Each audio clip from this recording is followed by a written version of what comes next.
My interest in deaf culture started in 1989.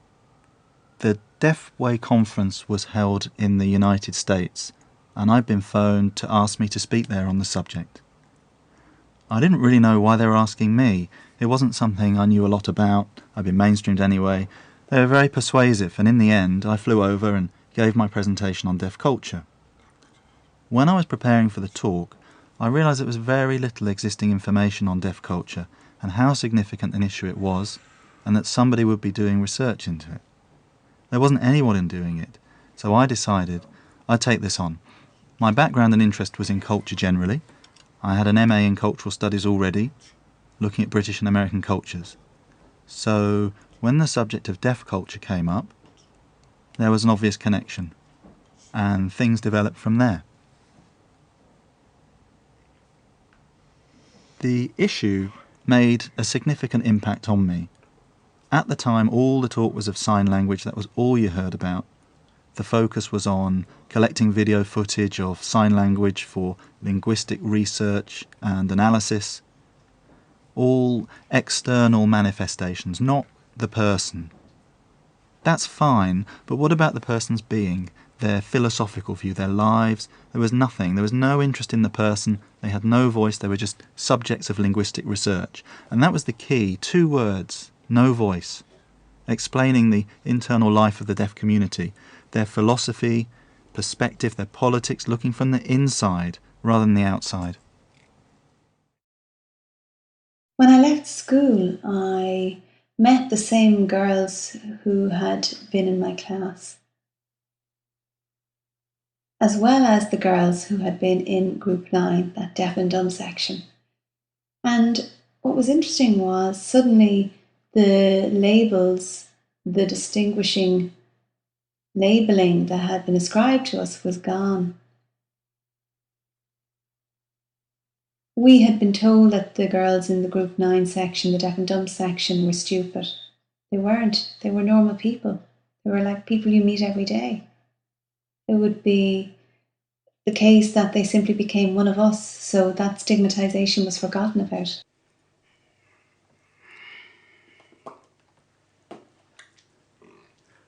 Both my parents were deaf, although my father was not born deaf. He became deaf from being ill with meningitis quite late, age 12. I'm an only child, so the deaf genes came to me, I suppose. My father went to a deaf school, aged 12, only for a short time. He left school and got a job. Not long after, his mother told him, "There's someone wants to see you." My father was surprised to see it was the chaplain, who asked, "Are you deaf? You must go to the club at the church in West Ham." He didn't say, "Would you like to?" He said, "You must." And my father felt like he was being dragged. He did go, and he was taken aback to see how many deaf people were there. There was a social club, the church, the scouts, indoor games, all sorts was going on, and he became very involved. He was mostly involved with the scouts, and he also went to the church, more out of obligation than anything else. At that time it wasn't really a choice. Anyway, later, that was the place where he met my mother, at the church, when she visited. Sometime later, they had me. So I grew up in and with the club because of my parents. I didn't go as often as my parents did in their time. I go if there was a special party, or for outings, the Christmas play, for specially organised events. Later, when I was 16, 17, that same place was where I met my wife. It's strange how my parents met there, then my wife and I did too. My wife and I realised that we would have met each other when we were little, at Christmas parties. But we didn't know that until we were older. I was born on Orkney, an island north of mainland Scotland. When I was 10 months old, I became ill with meningitis. I was left deaf, profoundly deaf. My mother, of course, was shocked, but remained positive. She was a teacher. Throughout my life, I loved art, particularly painting. Toys as well, of course, but painting was my love. This was during wartime, so there was no paper. But my father had rolls and rolls of wallpaper, so I used them to paint on, an almost endless supply. When I was 4 years old, my mother decided to send me to Aberdeen School for the Deaf, because there was no school for the deaf on Orkney. I was the youngest of 32 boarders. I still loved painting, and in the absence of proper paper, toilet paper became a make-do, and I enjoyed painting on it. One day, my teacher found a lovely painting of mine. It was about so big. I decided to send it home to my mother, folded with my weekly letter. My mother thought it was a lovely painting too, and sent it into a competition. And I won a prize. The judge told my mother that this was a future artist. When I was 14, I was sent to school in Surrey, Burwood Park School, to receive a better education. The principal saw I was a talented artist and agreed I should go straight to art school. I came to my deaf identity really late, but to go back, I was born deaf, mum's deaf, dad's hearing. I've got 2 sisters. Older is hearing, younger has some hearing loss, so I'm the only deaf one. We all grew up together, but Dad strongly believed an oral education was right. Mum had an oral education, so Dad thought oral was definitely the best, and his views influenced my mum. I started school at 4, mainstream school, just thrown in. My dad had concerns I wasn't speaking and worried what would happen at 11. We bumped into a friend of Mum's who'd been to Mill Hall School, then Mary Hare. Dad was impressed with her speech, the fact that she could hold a conversation. He asked about where she'd been to school and she told him Mill Hall. And Dad, after realising it wasn't that far away, arranged a visit, liked it, and so I went there. It was quite something being with all deaf. I fitted in, enjoyed it. It was still oral, but classes were small, so that made it easier. At 10, there was a choice to sit an exam and go to a residential school that was further away, that was Mary Hare, or to go to Ovingdean, a local school. I thought about it and decided on Mary Hare because friends were going there. I sat the exam, got a place and went at 11. Still no identity though, I didn't know who or what I was, and that was a lot to do with my mum. She'd been brought up with lots of negativity about being deaf. It was never what deaf people can do, always what they can't. No ambition. At 18, I came back to Brighton and I didn't have a clue about what to do. Not a thought in my head except maybe become a housewife like my mum. One day, through boredom really, I decided to do an art course at college. I arrived and started to speak and nobody, staff or students, understood me. I'd grown up with people who were used to the way deaf people spoke, or they had pretended to understand. I had always thought my voice could be understood, but I was wrong. I couldn't really sign much. It wasn't language, just signs we'd used at school. I was really stuck. My older sister had been learning sign language and suggested I come along. I went to the University of Sussex and found what had always been in me, this fluency and expression just came pouring out, and then the path I wanted to take became clear. One day I saw a friend from school. She invited me to a deaf pub night in Brighton. I couldn't believe it. I thought I was the only deaf person in Brighton. She was like, no, and there were plenty of deaf people who I met and have stayed friends with. That's when everything changed, when it became about what I could do and this identity shot out. But it was very, very late. One of the issues that is quite negative is the issue of social and emotional development.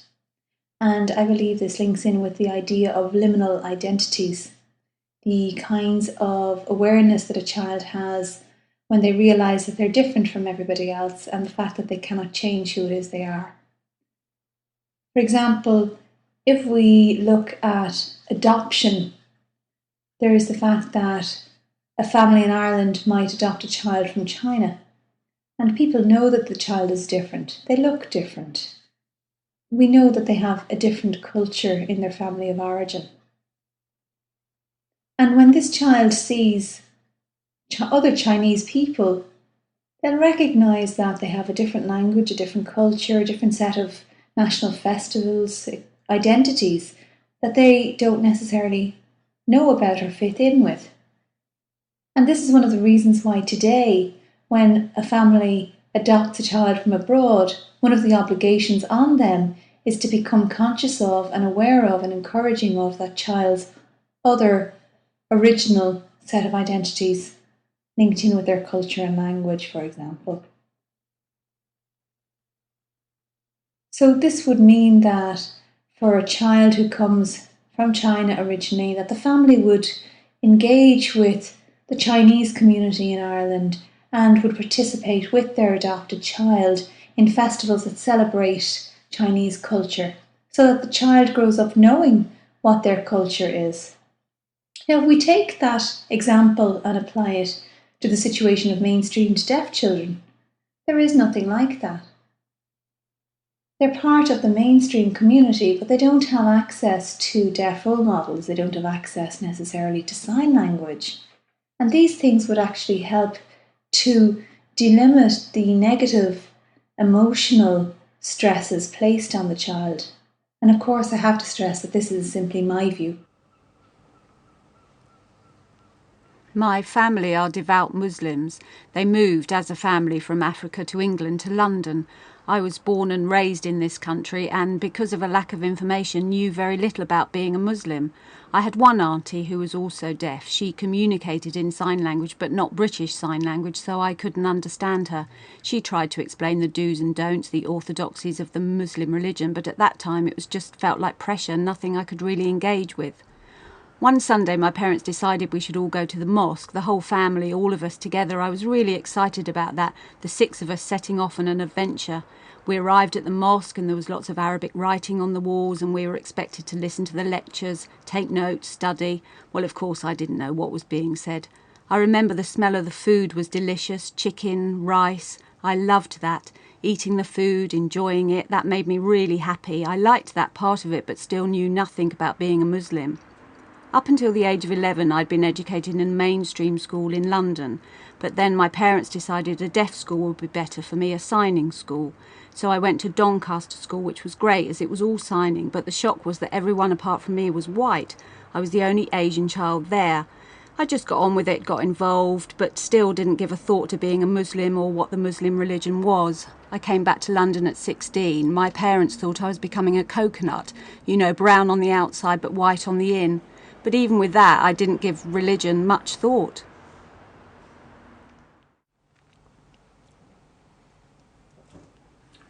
If you think about a medicalised view, how doctors, audiologists, speech therapists see us, they don't see the fullness of our lives beyond the superficial. They see our ear and it stops there. There's much more to being deaf though. Amazing things, our beautiful sign languages, worldwide, and the strong global community we have, our history. There's so much depth, but how to demonstrate it? The first step is to use the label of culture. The way they see us, they don't understand we have a deaf culture. That's the first step. So there are the arguments about deaf babies being born, eugenics. We say no to the arguments they present about not wanting to create a handicapped child. Anyway, where is the argument? Our argument is that we are a handicapped group with a culture, a history, a way of life, and so on. That's important as a link to culture. They don't see us as a group. They see us as individuals, and they're missing seeing a living community.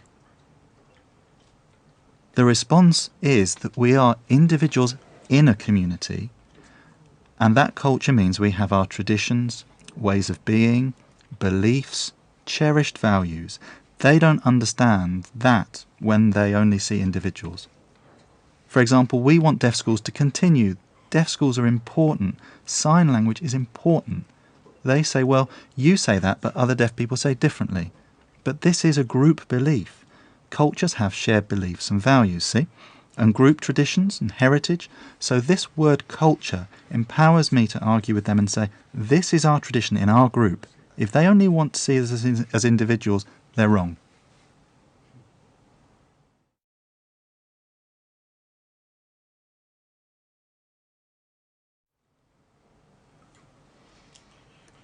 I use the word colonialism and sign it in different ways to show what or who has been colonised and how.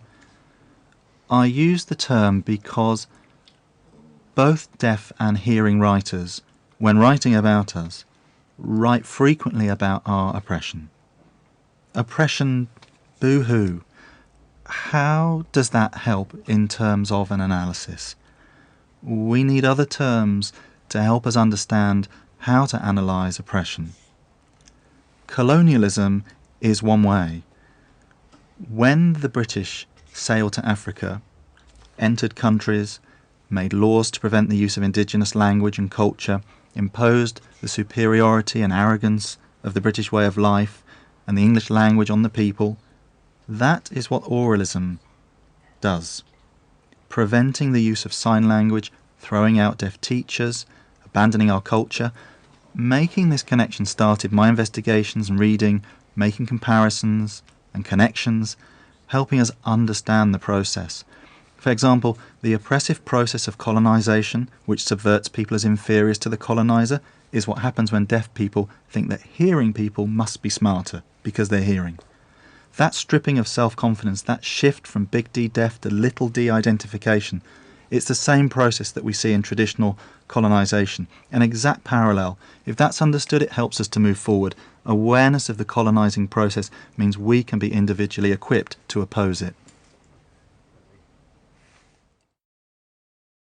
I was born in Cork, and when the doctor came to talk to my parents when I was aged 5 and my older brother was aged 8, he advised my parents to educate us orally.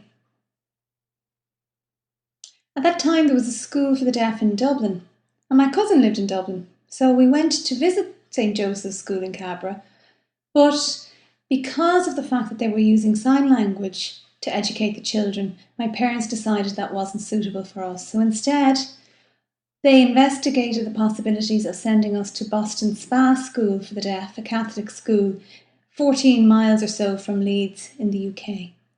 So in the end, when I was 5 and my brother was 8, we were packed off to Boston Spa School and we stayed there and didn't actually get to come home at all for 5 years because World War II was underway. We were educated orally. The system was very poor. And while we weren't allowed to use sign language in the class, we did use it in the playground. In total, I stayed at the school for over 10 years, and I didn't leave with any certification. No A-levels, no leaving certificate, or anything like that. And when I got home, I worked on the farm with my father, and then also worked as a tailor. Now we're in 2010. But if we look back at the way St Mary's segregated out the girls on the basis of oral success, profoundly deaf but oral success, and sign language users, we can say that there was an attitudinal problem that was developed within the school. In part, the school influenced these attitudes. The group who were at that time labelled as being deaf and dumb, the signers, the other girls were told that if they misbehaved, if they were considered unintelligent, they would be thrown to, as we say in ISL, the deaf and dumb section. The nuns and the teachers would tell the partially deaf girls that if they were caught signing, they would be sent to the deaf and dumb section, and that frightened the girls. And so the attitude really came from there. And when the girls eventually left school, the difficulty was that because of the segregation on the basis of cohort and how one was viewed in terms of oral language skill, those cohorts became cliques. And even today you would have the girls who had belonged to one cohort having an attitude towards girls who were members of the deaf and dumb cohort when they were still in school. And they would admit that themselves. The attitude is still there. It created tensions and divides between members of the group. And classes were segregated on the basis, of course, of oral or sign language use. What really happens is that girls say that if they hadn't had segregation, they would have had more friends, because they wouldn't have been members of very small cohorts of girls when they were still at school. In my view, the fact that there were these three cohorts, and particularly the fact that one of those was seen to be the deaf and dumb school, I think those girls particularly suffered while they were in school, and that continued after they left school because of the attitudes that prevailed towards them. It was truly terrible. And it's hard to say, but that attitude was there. Even now, we can say that, if within the schools, if degree of hearing loss doesn't matter, whether or not the girls have good or poor oral language skills, they're still part of the same class, but it was different way back then. But I would think that it would be better for a deaf child to be educated in a deaf school than in the mainstream, because while you're learning, socially you're left out, you're the only deaf child. For example, I was playing football once in Cork with a hearing team, and we happened to win the cup. And that night we went to celebrate, and I was the only deaf person there, and so all of the hearing people were chatting away around me, and they'd acknowledged me, but I was left out. So really it was up to me to make the first move to initiate conversation by writing messages. So I'm no use in the hearing world, I'm good in the deaf world, but I need to leave the hearing world to one side. The house mother really influenced us. We were told not to go near the girls who were considered to be the deaf and dumb because they signed, and we were told that their use of signing would be bad for us, a bad influence on us. And in our ignorance we believed this. But we would come in contact with these girls. For example, on a Friday evening when we were all going home by train, the girls would also be on the train. They were a little different from us because they used more sign language. And it just seemed that they weren't as intelligent or as clued in as we were. But when I look back now from the standpoint of an adult, I can see that what actually happened was that the school presumed that these girls were stupid because they weren't speaking, and we, in contrast, were told that we were intelligent because we could speak. We were also told that if we were caught signing, that we would be sent to the deaf and dumb section, and that was a real threat, because then the assumption was that we would be letting ourselves down, that we would be reneging on the fact that we have intelligence, and that we would be sent to a place where girls were stupid. And I remember this really impacted on us at the time. It was a threat that was held over our heads all of the time, and we were terrified that we would be sent to the deaf and dumb section. And as a result, we didn't want to associate in any way with the girls in that section. I'd like to talk a little bit about my own experiences of education. When I was at school, I was educated orally, so I had to lip read everything. I found it very frustrating. I found it difficult to understand things, and it meant that I'd have to go home and double up on the workload and learn things by heart. When I left school, I had successfully completed the relevant state exams, but I thought that I was just done and dusted with education at that stage. But then the University of Bristol and University College Cork established a programme, and friends of mine were saying, oh, you should go and do that. But I thought, oh God, no, I don't want to go through the same frustrations, the same experiences that were so negative again. But my friends kept encouraging me to try, and so I thought, okay, I'll go and I'll do a 1-year certificate course. So I signed up to it and I undertook the first year studies, and I was really gobsmacked. I had deaf lecturers, I had hearing lecturers who communicated by interpretation, so we had interpreters in the class, and it was wonderful. And in the end I decided that I actually was enjoying it so much that 1 year wasn't enough, so I wanted to actually go on and complete a degree programme, which I did.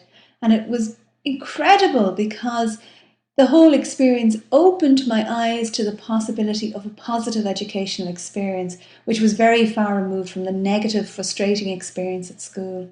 And it gave me the confidence to go on and apply for a Master's in Applied Linguistics, which I completed over a 2-year period. I really enjoyed it. And as a result, I was going back to friends and saying, oh, you should think about doing something like this. But they had really been negatively impacted on by their school experiences, and they don't want to do it, which is a real shame. If we put educational achievement aside for a moment and focus on emotional and social development, well, this is an area that really leaves a lot to be desired in terms of mainstream education for deaf kids. Really, there are a lot of failures in this area. Deaf children who have gone through mainstream education, they're continuously labelled. They're labelled as being deaf by hearing kids. They're labelled as not being normal. Whereas hearing children are told what they can do, deaf children are told what they can't do. And so this many-layered negative identification becomes part and parcel of their identities. As these kids grow up, they have very low self-esteem, low self-confidence. Their self-worth is low, and I include myself in their number.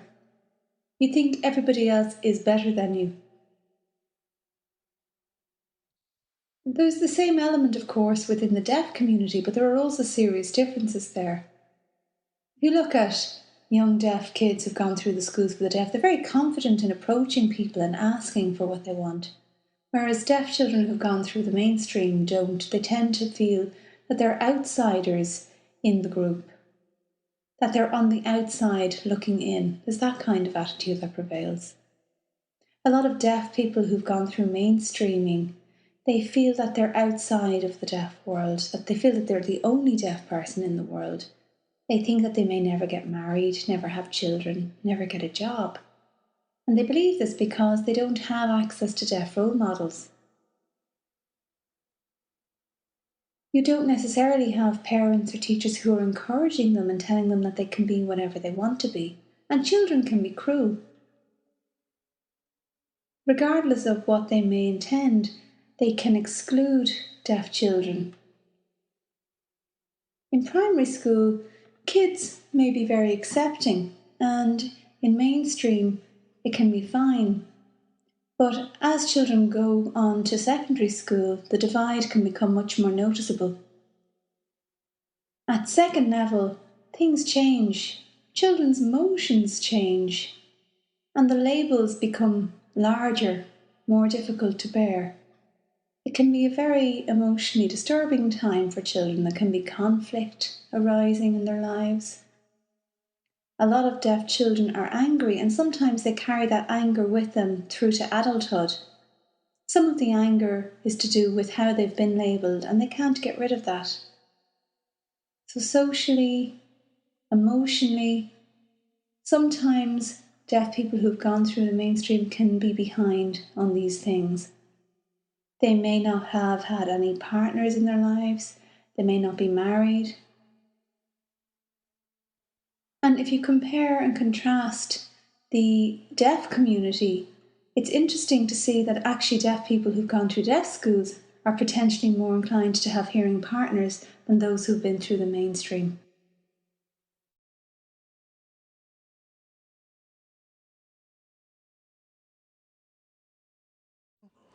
Life at university or third level education. Before, university education was only considered by a minority of deaf people. The few who attended had difficulties in a lecture, say, which they couldn't follow. Instead, they went to the library and caught up by reading the signed literature. They scraped by, some more successful, but still it was just a few. Today, the available financial support allows children to attend a lecture and expect an interpreter to be present, as well as a note-taker. The Disabled Students Allowance, DSA, provides a nominal grant to pay for communication support. Universities in general still expect children to be fluent in English, as deaf children who could attend school and achieve grades in BSL, and perhaps not English, they will find it hard to attain a place. It is expected of deaf people to be bilingual and have skills in written English. DSA may provide access to a lecture. It ignores the need of deaf people to socialise with their peers. So a reflection on a previous lecture will not be possible. The contact is missing, and the overall educational experience is affected, as informal learning is enormously valuable. The student would miss out a lot. Access has improved over the years, but we've yet to achieve a standard of excellence for deaf people in higher education. Sign bilingual education in the classroom works like this. A teacher delivers a lesson in the way that all teachers do, but that's in BSL. The child's grasp of a subject, their understanding of the concepts and ideas are all received through BSL. Any piece of work developing from that teaching requires a written form is produced in English. The same if something needs to be read. Sometimes it's difficult for the children to make that regular adjustment between the two languages. Throughout the week, English lessons are part of the curriculum, and that's where they really learn the distinction between BSL and English. It's accepted that BSL is the first language, but taught that English is of equal importance. Learning about grammatical structure, syntax, vocabulary of English, what the rules of grammar are, what is allowed, what not is allowed. Same in BSL, they accept that they're two different languages. Part of the weekly curriculum for the children is speech and language therapy, and those sessions take place within English lessons. There may be parents who want their children to make use of their voice and to be encouraged to do so within school. I mean, this makes sense in terms of the link between English and the spoken word. The speech therapist works on a one-to-one basis with the children. Hearing members of staff on occasion use their voice as a way of supporting the learning, but then it's back to BSL. The two languages are always present. So the teaching and learning takes place in BSL, but the written and read results are in English. BSL is always used for explanation, conversation, communication. A process of switching between the two languages is established. Other communications, SSE, Paget-Gorman and so on, are no longer used. The philosophy is to gain fluency in both these languages and then have them work in a complementary way with each other. There are times when SSE has to be used. Signs might be borrowed in to support the understanding of English, but that is rare and the philosophy remains intact.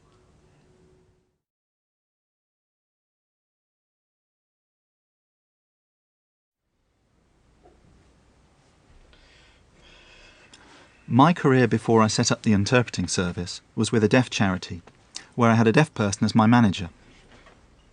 I then had worked freelance, without a manager, or anyone to manage. Now I run this business. So actually, I didn't bring masses of experience to the job. I did bring a lot of knowledge, a lot of observations to choose from, so I had a clear picture of what would look good. I knew different styles of hearing and deaf management. I'd never had a hearing person manage me, so I didn't have first-hand experience of that to know how good it might be, but I knew what it was like to have a deaf manager. I knew there were cultural differences between deaf-to-deaf interactions and deaf and hearing interactions.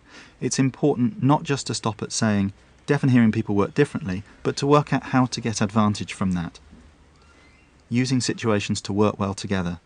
Deaf people can actively demonstrate what can be achieved to hearing people, and that can be anything. You've heard it said, deaf people can do anything. Of course, I'm a managing director of a company and half my staff are hearing, and I have their respect, I hope. I know what can be achieved. Respect is important, as is cooperation and the sharing of information between us. With that, you can achieve anything you want.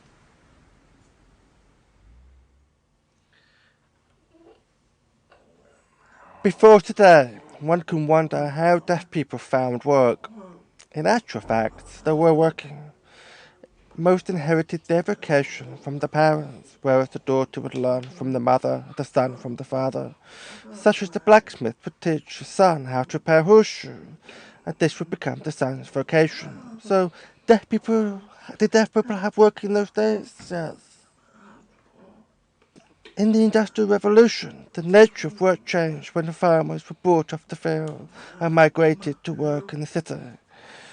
They worked in large factories supported by machinery, such as the cotton mill.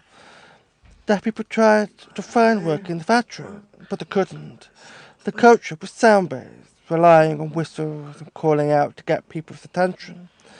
The bosses were reluctant to include deaf people, so during this transition period, deaf people also lost their work. Over time, there was a shift in the trend. There is an example of a horseshoe factory that only recruited deaf people because of their attention to detail, and it was considered an asset to employ them. Nowadays, more deaf people have taken the initiative to develop their careers by being studious and ambitious. They have also become pioneers in their vocation by being the first deaf social worker, the first deaf health worker, deaf OT, and so on. But since the 1980s and many firsts, most vocations have now been filled by a deaf person. There is still some resistance, such as the fire service, police, ambulance, or emergency services, where communication is required. Rather than being permanently excluded, they have worked in other jobs linked with these services or companies. So you would find deaf people working in all sectors anyway. When I qualified as a designer, it was great. I took my first job at the advertising agency, and I got my first 4 years of experience at work there. But I wanted more, and decided to move on to the Greater London Council, the GLC. After a number of promotions, I became senior designer. Through the many years that I was there, communication was a big challenge for me. When I first got there, people were concerned about how they were going to communicate with someone deaf. Even so, I was made to feel part of the team. After a few years, they understand what I said. However good or bad my speech sounded, I could converse well with hearing people and felt very comfortable. One day there was an announcement that the government decided it was to close the GLC down. Well, I could accept that, and was offered a transfer to another council or the option of early retirement. I weighed things up and decided to take early retirement. I wanted to further develop my watercolour painting work, a love of mine since I was a child. It had been right through life. I'd done some work in oil, but it was always watercolour that I returned to. I've 2 large, successful exhibitions. I've sold many of my paintings. I've also run classes for small groups of about 10 people. Deaf and hearing, both, all very welcome, and it's been very enjoyable. I feel very confident now. With my own studio, I'm always painting. I'll never stop. I'll carry on and on.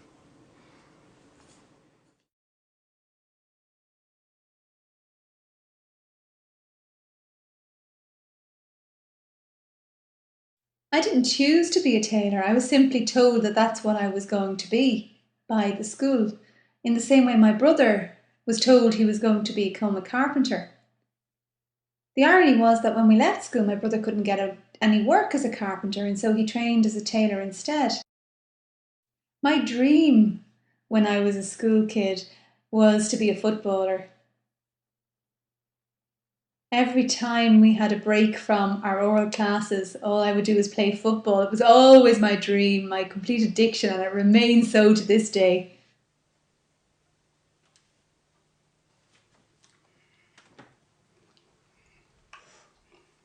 Just as I was about to leave school, the youth employment officer paid a visit, asking what job I wanted to do. I knew I wanted to do something different. He asked me if I'd heard of the National Archives, which I hadn't. They made arrangements for me to visit, and I went. They'd never met a deaf person before. I looked around the department, where they restore different papers, books, maps.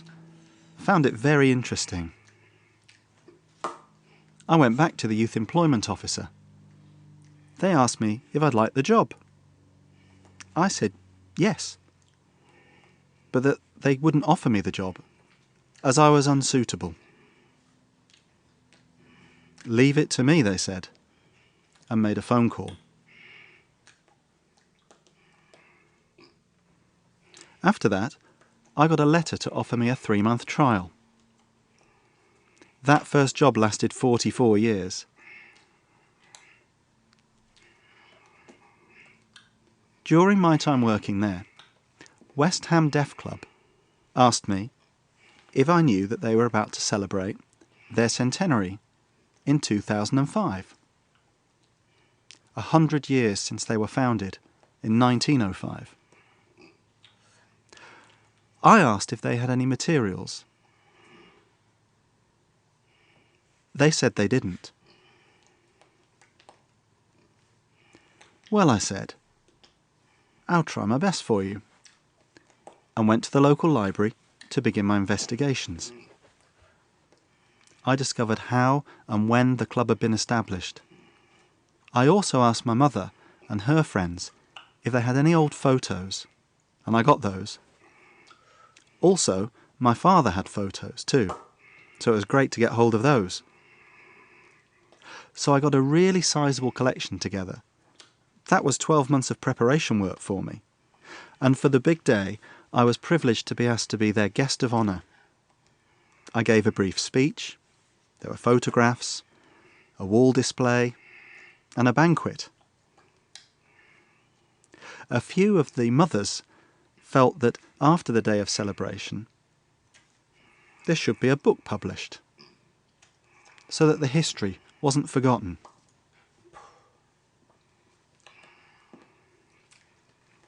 I was happy to do that, and I offered to work on the book for the club, even though I hadn't done anything like that before. It took me quite a while to prepare all the photos, the layout, the sequencing. The content included the social club, the church, sports, the scouts. We first ordered a print run of 50 copies. All of them went. That was one of my greatest achievements.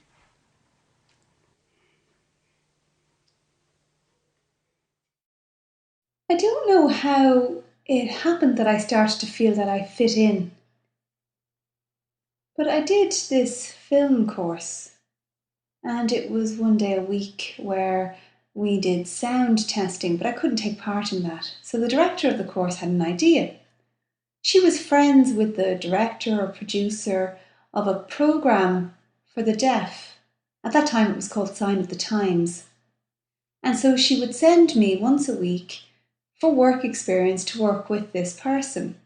So while my classmates were doing sound production, I was on work experience. And while I was there, I met this deaf woman called Josephine O'Leary who gave out to me and said, "Come on, you've got to learn sign language." So while I was on work experience, I began to be taught Irish Sign Language, and it took time. Josephine O'Leary was also involved in the drama club, and she got me involved in that. And that was great. But I still had very little sign. And so they would give me tiny little roles in the drama club, and they would let me help out, and I really, really enjoyed it. And over time, my signing skills developed. Now, I could sign, but I found it very difficult to understand different individuals signing because there was male and female sign variety, and it was confusing for me. I found this very challenging. So it didn't happen overnight. It was really a very gradual process. But as my signing skills developed, I would still have people say, oh, she's the one who can speak, you know.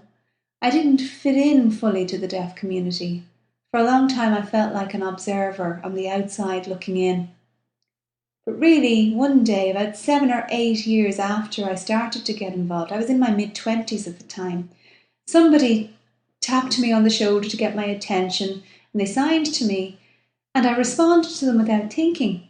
And it was a person who previously I would have thought would have been difficult to understand, but I could do it without thinking. And so I looked around the room and I found that I could actually understand what everybody was signing without any pressure. Something had clicked for me. And from that day on, my confidence grew. And with that confidence, I mingled more in the deaf community because of the fact that I was involved in the drama. I was involved. It wasn't an overnight thing. I wasn't accepted immediately. The community is very close-knit, and it can be very difficult to come from the outside. If you're born into the deaf community, if your parents are deaf, it's very easy to be involved in the deaf community. If you have sign and you become an interpreter, you can fit in. If you're just some other Joe Soap, some other person, you're seen as a stranger to the deaf community, and it can take many, many years to build up trust. And that trust may still be questioned many years later. So there are days when I feel very much a part of the deaf communities, but there are other days when I still don't feel that I quite fit in.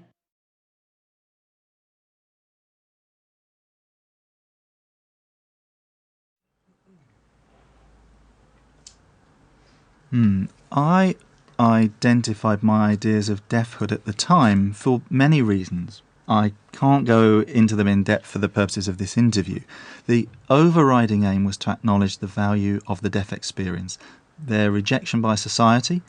Previously, we tried to demonstrate our worth making statements about having our language having equal status to theirs, but that got no interest.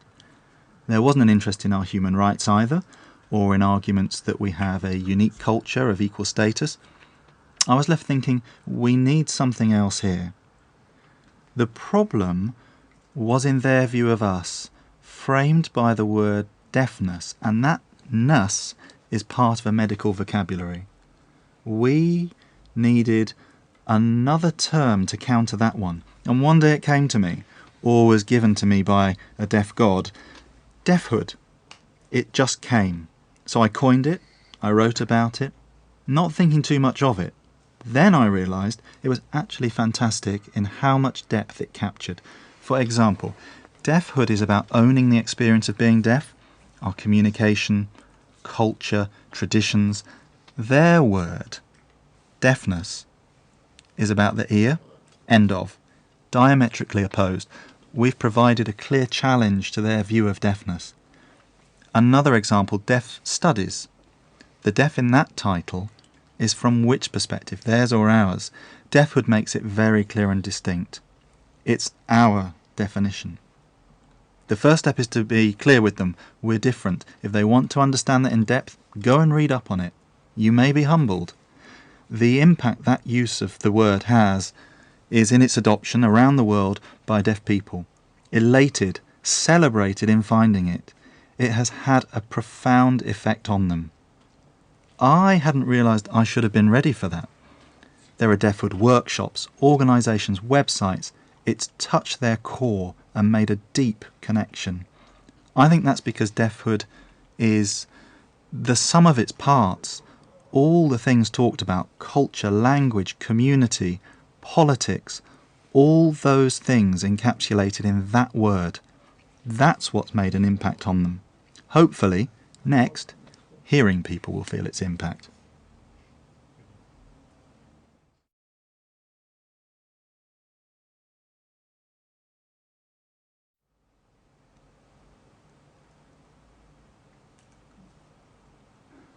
My research into deaf culture revealed the severe damage that oppression had caused, and I applaud the culture's survival from over 100 years of this oppression, being told not to sign, and still signing is great. Recognition of that damage is nothing to be ashamed of. That is what has happened. Unlike any other culture that's damaged by oppression, that's it. The damage done may cause suspicion and resistance. A good example everyone knows is the deaf crab theory, being pulled apart and abused. If you try to interrupt and say, stop that, change things, the response is that this is being deaf, this is the deaf way, this is deaf culture. How do you get beyond that? How can it change?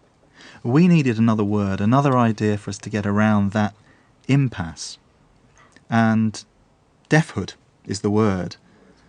Oppression breeds suspicion, and the stake in the heart from oralism is the stake that deaf people use against each other. If you ask deaf people to look at themselves, inside themselves, and to understand who's oppressing them, how's your culture developed, really look, you realise they aren't benefiting until they're in touch with their deafhood. For me, deafhood means any deaf achievement, past, present, future, positive, negative, anything a deaf person has done. Anything is possible. In the future, creatively, look at the young deaf people. Deaf film festivals, deaf raves, many positives. The meaning of that word, deaf, is changing. The little d deaf, big D deaf thing. So the obstacles can be removed by thinking in a different way. Being born is the start of life's journey. You find your true deaf self. You're not stuck in a preconceived idea of deaf culture. Deaf culture is strongly rooted, but the aim is also to make change. All cultures see change globally. They evolve. Why wouldn't deaf culture too? So for me, deafhood helps to explain through self-exploration and discussion that the oppression faced shouldn't be internalised. It gives us confidence to challenge, collectively challenge, plus the suspicion of hearing people. You realise, no, to make challenges, allies are needed, hearing allies. There's always positives and negatives. Find allies and make a stronger challenge, and change can occur.